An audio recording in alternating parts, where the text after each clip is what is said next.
Welcome. This is the Legacy Intention course. As you know, you're watching the video within the course. And I'd like to introduce you to Doug. And Doug is someone that I've been interacting with for, it's going on about 4 years now. And I'm just going to help him give his first and last name and what's he up to. And then I'm going to come back to him and talk about a legacy intention. So Doug, you want to just share who you are, what you're up to? Yeah, I can certainly do that. So my name is Doug Lawrence, and I am a international certified mentor. I have my certificate of competence mentor and my certificate of competence journey mentor. I have a practice of mentoring that has me involved in working with individuals at all various states of their life and various states within an organization as well. And I've been doing lots of research on mentoring and mental health. And I have a book that is, I believe we've now set the release date about the middle of January. So stay tuned for that. And it's a book on mentoring and mental health. And so that's a little bit about what I've been doing or stuff that I've been working on. Yeah, we work together in the world of mentoring with the international mentoring community. But one of the great things about Doug is that he came from a very interesting career and got into HR, and then he got into the world of mentoring. And I believe that he has a really great legacy story, and in a sense, the legacy intention that he set for himself. So can you just share where you came from, your 25-year career, and then into what it is you're doing, and then we'll talk a little bit more about intention, legacy intention. Yeah, so I'm a retired Royal Canadian Mounted Police officer. I spent 25 years in the police force. 15 of those was pounding the pavement, as we like to call it, and the last 10 was more administrative. So I was more in the office than I was pounding the pavement. And I made a decision that I was watching what was taking place with other retired members, and I didn't want to fall into that same trap, I guess.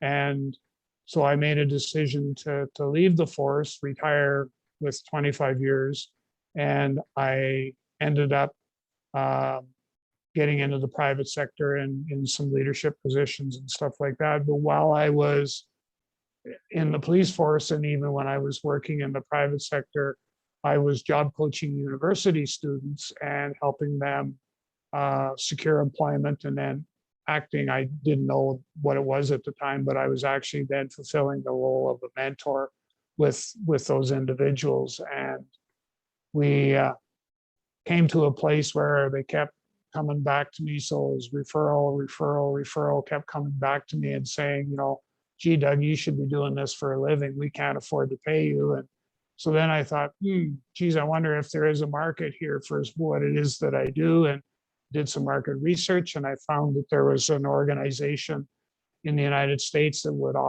work with me to offer mentor certification, and which is what we did. And my objective was to always create that independent body for mentor certification.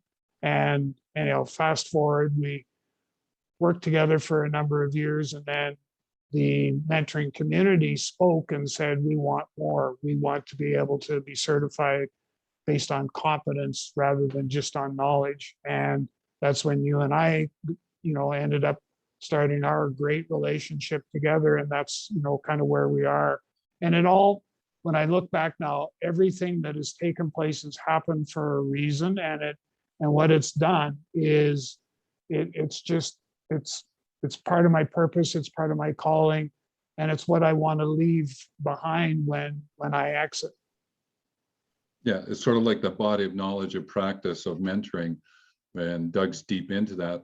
And I wanted to share his story simply because of the transition from work, like 25 years, and went through a pivot in a sense out into the private, and then did a pivot again into the world of mentoring.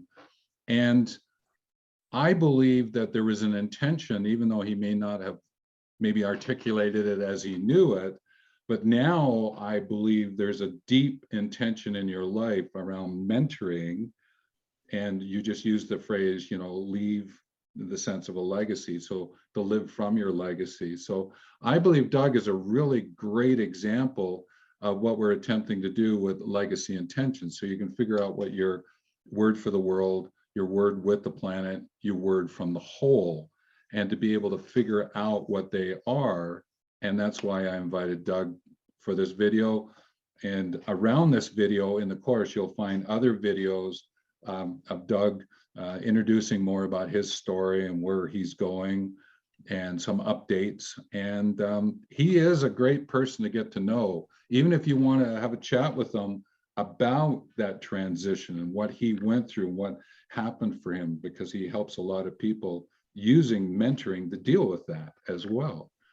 And also, you may want to learn more about mentoring and the mental health area, because I think that there might be something there for some of you who are listening, all right, from a legacy intention point of view. It might actually be a project you want to get involved with.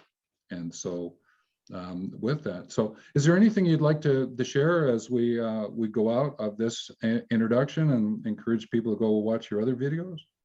No, I just, for most of the people that are, listening to this video, it's kind of like the story that I always talk when I talk about dealing with mentoring and mental health is don't be afraid to reach out and say, I need help. And the same sort of thing with what we're talking about now is, if you're kind of wondering, is mentoring what I need to do and what's this deal about legacy and all this sort of stuff, don't be afraid to reach out. We're here, I'm here to, to be of service, to be able to help you on your journey, and we'll work together. Yeah, and I think that's best summarized as following. You educate what you love to learn. And if something that Doug has just mentioned, you want to learn about that, then get involved with mentoring and what Doug does. And I think you'll find a really great way to frame up your project, so your legacy project. So with that, thanks, Doug. This was wonderful.